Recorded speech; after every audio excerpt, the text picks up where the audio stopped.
Hi,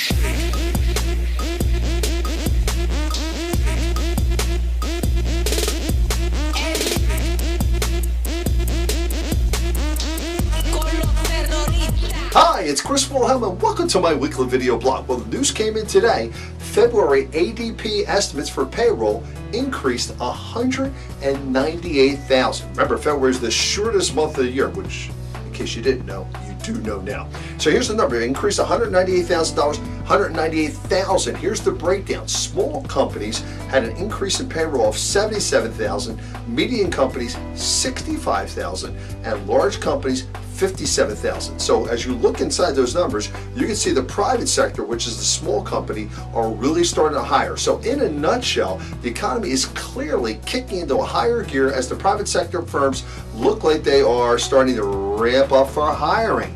Also today, the mortgage bankers reported that applications soared last week, and we're starting to see a lot of activity, not so much on the refinance side, but more so on the purchase side. A lot of people were out there trying to take advantage of these low rates. They're leveraging their tax returns and certainly looking where home prices are, trying to take advantage of that. And on that note, we're starting to see more and more low appraisals.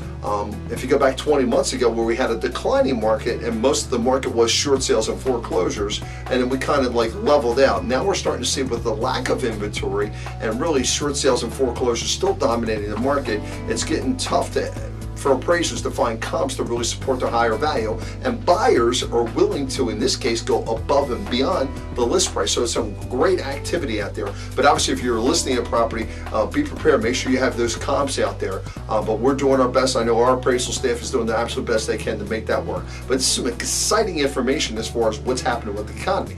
Now, bringing that all back together, what does this mean? And as far as this blog, be on the lookout for interest rates to be on the rise. We certainly have seen them increase from their lows, but we're approaching 3 3/4 now, and we could be looking at 4% if we continue to see strong signs of the economy recovery, which is not necessarily a bad thing, because certainly if people are getting involved with the market as far as looking to purchase homes, they're feeling good about their situation as far as their jobs. So don't let the interest rates increase be a downer. Look at it as a positive thing, especially where the economy has been. So I want to make sure I got that information out to you. What the hell's going on out here? A couple of things I wanted to share with you, which are very important, especially if you're dealing with borrowers. Your buyers or borrowers are looking to secure an FHA mortgage. Please keep in mind, April 1st, the MI is going up. This is the annual MI, which currently is at 1.25, is going up to 1.35. So that'll be an additional expense to your buyer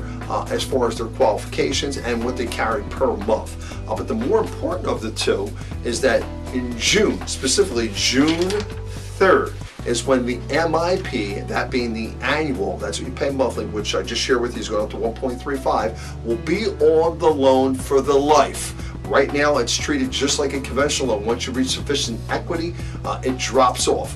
Now, after June 3rd, this is any FHA case number that's issued. It'll be on there for the life loan, so just create a higher carrying cost, and of course, it never drops off. That doesn't mean that you can't come back and refinance.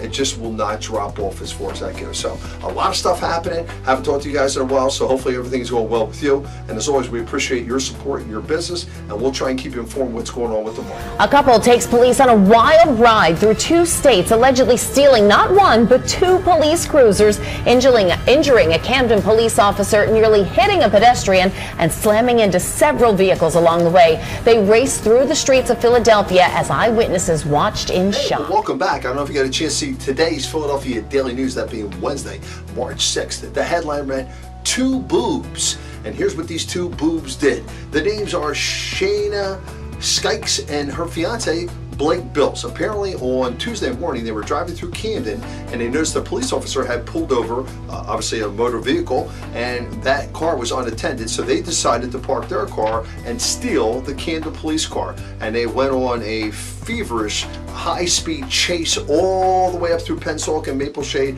and came back, jumped over the Ben Franklin Bridge, and eventually were pulled over in Northern Liberties. It doesn't seem like a big deal up to this point. Well, this is where the story gets interesting. As they're being detained, Shayna Skites gets out of the car and jumps into now the vacant Philadelphia police car and takes off with it, driving down the narrow streets of Fishtown, banging into several parked cars until she finally is halted. Now this started about 9:30 in Jersey and ended up about 10:30 over in Northern Liberty. So just a quick recap, these kids were just driving and seen the police car and figured, hey, let's just take the Camden police car and go on a joyride. And then they got nabbed, and then obviously they got pulled over to Northern Liberties and then decided, hey, she decided, let me take the police car. So you talk about one hell of a morning, stealing 2 police cars.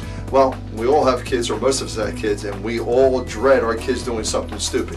This has got to be the all-time classic, and what a classic headline. Wanted to share it with you. There you have it, 2 boobs. Con los terroristas.